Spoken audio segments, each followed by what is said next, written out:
Narendra Modi cabinet లో తెలంగాణ నుంచి ఇద్దరికి చోటు దక్కింది. తెలంగాణ బీజేపీ పుంజుకోవటానికి కీలకంగా వ్యవహరించిన ఎంపీ బండి సంజయ్ కు కేంద్ర మంత్రివర్గంలో చోటు దక్కింది.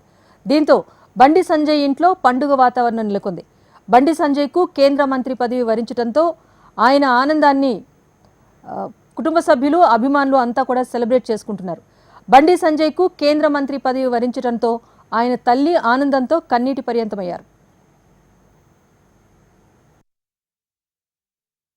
సంతోషంగా ఉంది. మా కొడుకు మంత్రి పదవి వచ్చినందుకు చాలా సంతోషంగా ఉంది, గర్వంగా ఉన్నది.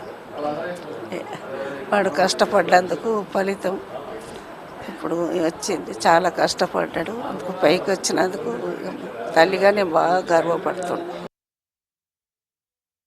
అందరికీ నమస్కారం అండి.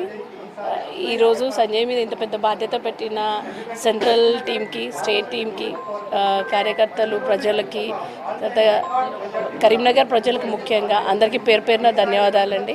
ఎప్పటికీ ఇలాగే మీ సపోర్ట్ మాతో ఉండాలని కోరుకుంటున్నాం. ధన్యవాదాలండి. Thank you. చాలా సంతోషంగా ఉందండి. చాలా పెద్ద బాధ్యత.